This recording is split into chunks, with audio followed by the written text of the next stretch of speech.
What's good, YouTube? Let me give you my quick thoughts on WWE Vengeance. Overall, I thought it was a good pay-per-view. I thought everything flowed together. Everything had a purpose. First off, we started off the night with Jack Swagger and Dolph Ziggler versus Air Boom.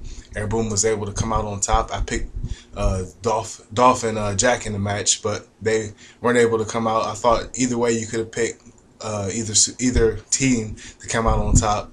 But Air Boom was able to capitalize, and right after that match, Ziggler had to fight Zack Ryder, and I knew going in that Ziggler was going to come out with at least one title, either the U.S. title or half of the tag team titles. So I knew after he lost the tag team match against Air Boom, he was going to be able to recapture his United States Championship. Like I said, WWE is just not ready to put all their money in with Zack Ryder yet. And he lost to a tired Dolph Ziggler, and actually Dolph Ziggler pretty much dominated most of the match. So yeah, sorry, Zack Ryder fans.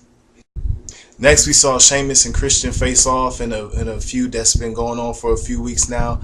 I was actually watching it with my brother, and we were sitting there. We was like, really, what is this feud all about? Like, what is the point of this feud? But Sheamus was able to come out on top, and it's not really a shocker there. I thought Sheamus would come in and pretty much dominate Christian. Sheamus has a lot of momentum coming in on his way. You know, he's been very dominant lately, and they're really building up this new face, Sheamus. And I like Sheamus's character where he's going right now. I feel like he's getting ready to move on to bigger and better things. The World Heavyweight Championship for one thing, and he's going to be in a lot of good feuds here towards the end of the year. So look out for Sheamus. He's going to be a major factor here pretty soon. After that, we saw the Divas match.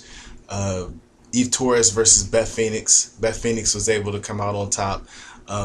We were actually watching the match, and we were like, we're going to count how many botches this match actually has. I think we only counted 2, so it's pretty shocking. It was a pretty clean match overall. Beth Phoenix able to come out on top, like I said. Really, I can't take Beth Phoenix seriously right now because, I mean, she's so much physically stronger than all these divas she's facing, but she's like struggling with them, and like she shouldn't be. So, Beth Phoenix, you need to get on WWE. Let you dominate some of these divas. That's what I thought that they were building her up to do, but you know, it hasn't happened. Next, we saw one of the most anticipated matches of the night: Cody Rhodes versus Randy Orton. Randy Orton was able to come out on top against his young apprentice from before, former apprentice, I should say. It was a pretty good match overall. I thought both parties had their their hits in. Cody Rhodes really, I think, shined in this match. He showed what he can do. He showed his potential. But Randy Orton, the wily veteran, is able to come out and outsmart Cody Rhodes. Cody Rhodes started to feel himself a little bit too much at the end of the match, mocking Randy Orton, trying to do the RKO or whatever, but it is what it is. Then we got, after the match, me and my brother got into a little debate, I guess. Not really a debate, but a discussion about how Randy Orton doesn't put over any kind of wrestlers.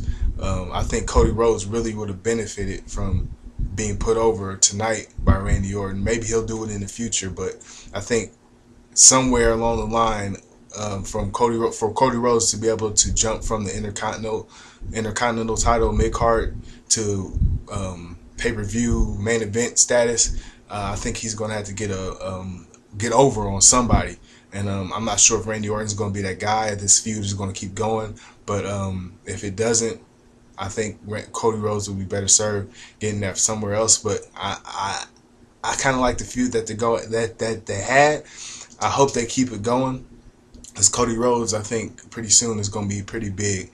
He's going to be a major factor. I like what he can do in the ring. I like his mic skills, his gimmick, everything about him is pretty good. So look out for Cody Rhodes. Alright, my least favorite match of the night, Triple H, CM Punk versus The Awesome Truth. I just wasn't into the match from the beginning. Wasn't really much to talk about other than the fact that at the end of the match, Kevin Nash comes out of nowhere. And the funny thing about it is, we're sitting there and my brother's like, oh man, what happened to Kevin Nash? Like, when's Kevin Nash gonna come back? Then boom, out of nowhere, Kevin Nash attacks Triple H. We were rolling. But Kevin Nash, man, he drops Triple H on his neck, and it's like, I don't know. It's like he's is he rusty or what? I don't know. It's kind of funny, but you know, Awesome Truth's able to win, I guess, but you know, wasn't that entertaining a match. I think the match was more set up so that you could see CM Punk going on to different things, and Triple H is going to have a nice little feud, I guess, now with Kevin Nash. So I can't wait for that. And I promise, we're predicting this whole thing, but it's like it's not predictable, but you can kind of see where they were going with it. And of course, I'm talking about Mark Henry and Big Show. As soon as Mark Henry and Big Show got on the turnbuckle, I'm like, had flashbacks to Brock Lesnar and Big Show when they were on the turnbuckles like that, and I'm like, man, what if that really happened? And then boom, it happened. I'm like, we went crazy. It was better the second time, I think, because it's more believable with Mark Henry and Big Show in the ring. It's like, yeah, I'm glad they did that. I know some people might be like, oh, they did it before, you know, but nah, I think it was better the second time. Overall, the match was all right, but that point brought it to a crazy moment. Obviously, this feud is going to continue, and it's only going to get better. So, people who are hating on it, you can't hate on that. That right there, what they put on in the ring, that was great. Mark Henry selling it at the end, awesome. For me, I didn't want to go out here, but the best match in the night to me was Alberto Del Rio and John Cena.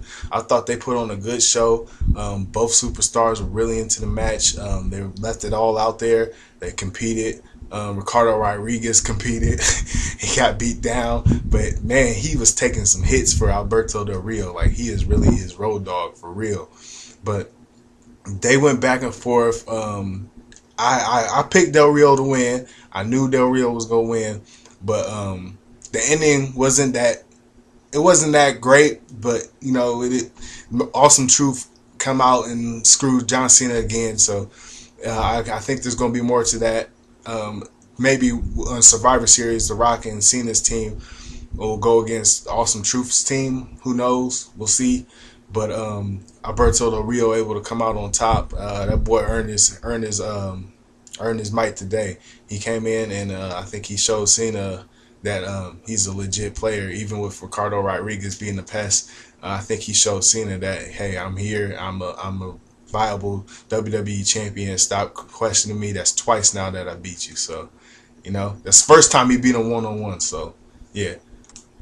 Overall, I'll give this pay-per-view, I'll say an 8 out of 10. 8 out of 10, 7 out of 10. Either one, halfway. I'll go halfway. 7.5 out of 10. I thought it was pretty entertaining throughout. I didn't fall asleep on any matches except for maybe parts of the Triple H CM Punk versus Awesome Truth. But overall, I thought the pay-per-view was good. I thought they tied things together, and I thought that going forward they set themselves up nicely. So 7.5 out of 10. It's late. I'm getting tired. Holla at your boy. Comment, subscribe, like, hit me up. Peace.